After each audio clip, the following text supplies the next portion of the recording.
My name is Catherine McNulty, and this is Grief Inspired. I had a couple questions today that I wanted to answer here for you. I love doing Q&A because if you have a question, I want you to drop it below in the comments, because when you have a question, other people have the same question, and it's really beneficial to help all of us.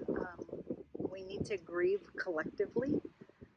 We need to grieve together. I've most recently been reading about how we are connected and we are not silos.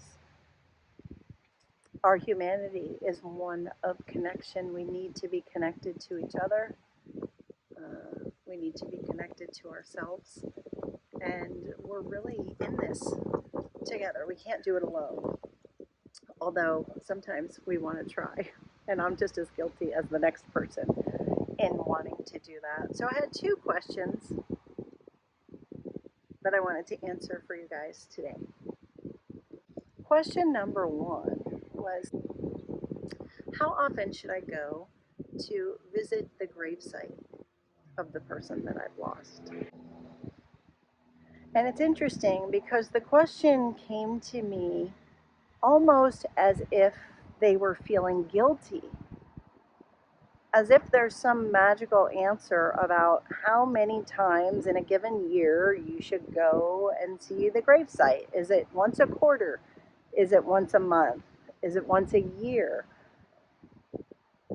And what I find interesting is that there's no magical number. There's no number that's, yes, that's good enough. Because going and spending time with your loved one at the gravesite it's not an obligation. And I don't want you to think of it like that. And if you haven't been there in a while, I don't want you to feel guilty about that either, because it's not an obligation. What I want you to think about it is more like an opportunity for self-care.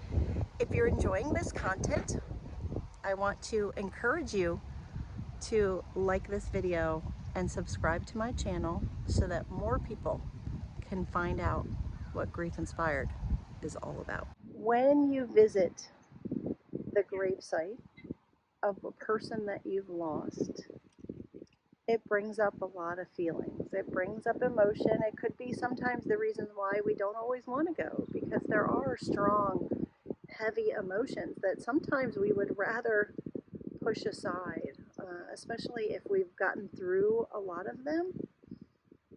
But I think there's always processing that we can do. I think we are grieving for a very long time. Some people don't think we will ever stop grieving. And in some ways I agree with that, but maybe that's another conversation. Do we ever stop grieving? That might be another question to ask in another episode.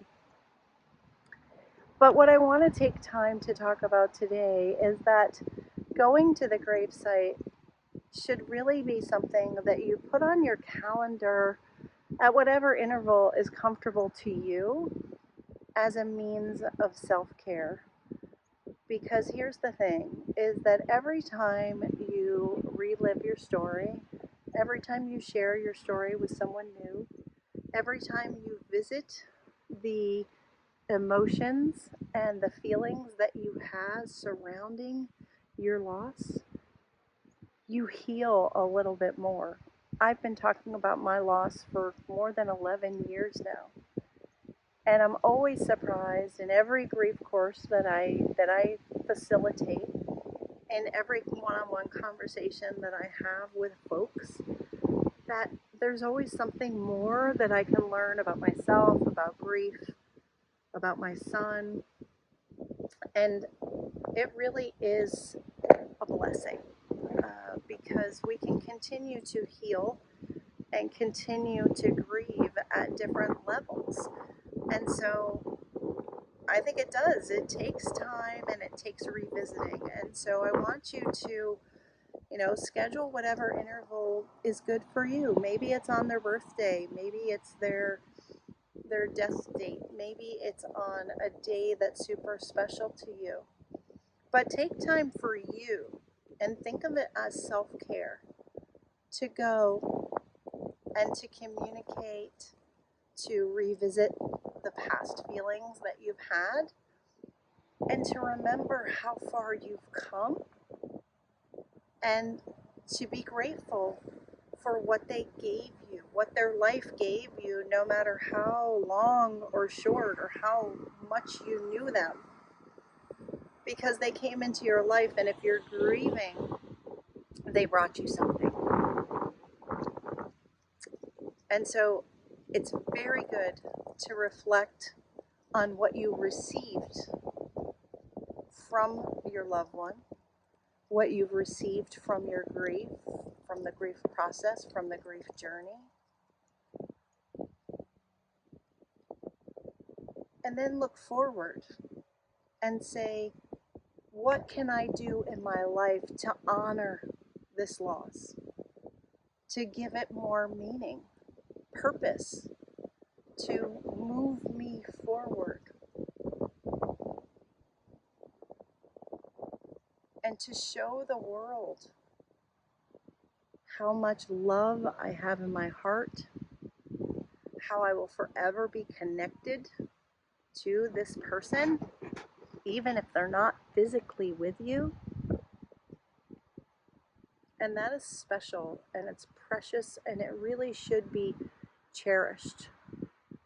And if you've overcome your grief, however far along you are in the process, you need to acknowledge that too.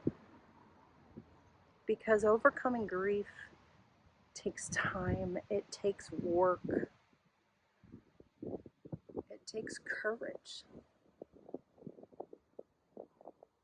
And so give yourself the credit that you deserve for coming as far as you have come. Now, the second question that I was asked is, how long does depression take? And when do you know when your depression is a real problem?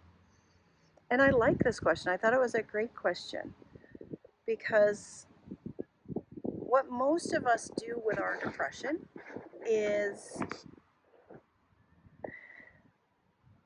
we look at our depression and we think, I should be moving along further. Why am I still so sad? Why has my depression not lifted yet? We judge ourselves about it. We want to make it a thing.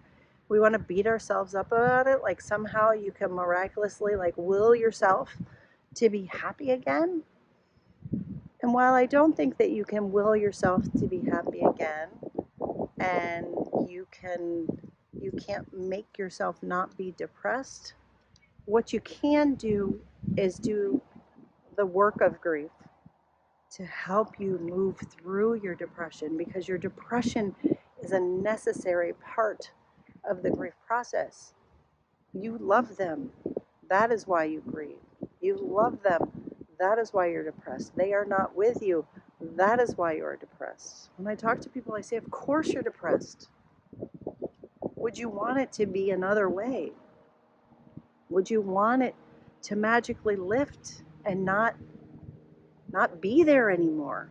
Maybe sometimes you say yes. But if that were to happen, that means your connection and your tie to that person isn't growing. And so, yes, your depression will lift.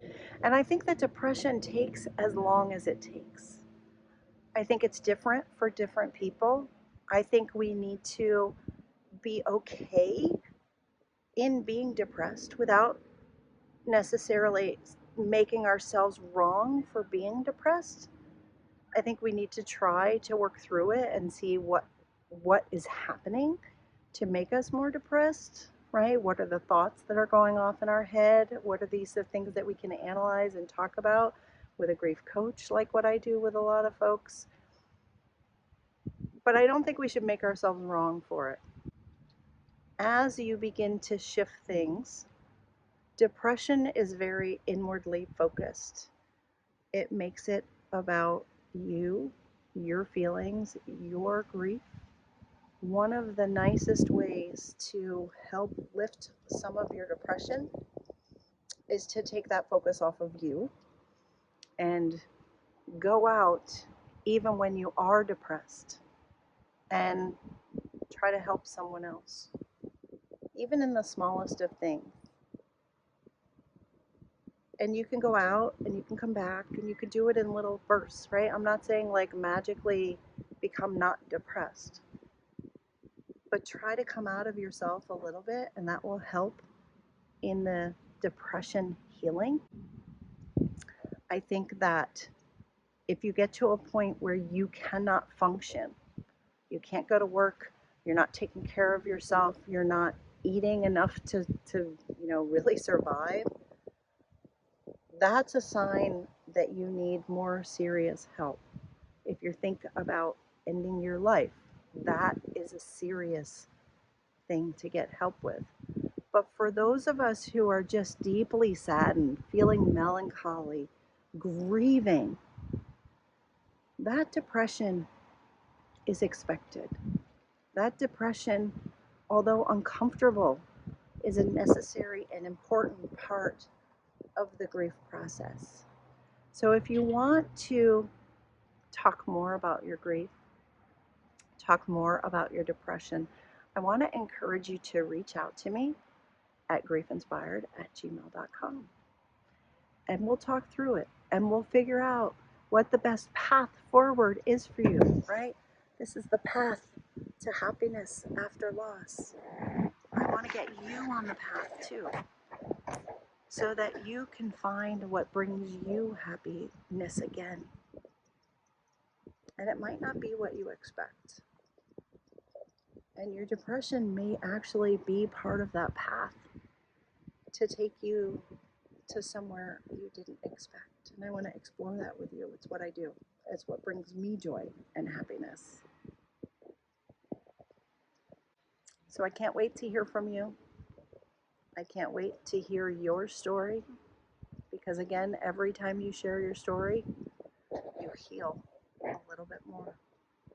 So let's get sharing our stories. Let's get connecting with each other. Let's continue to learn about our grief.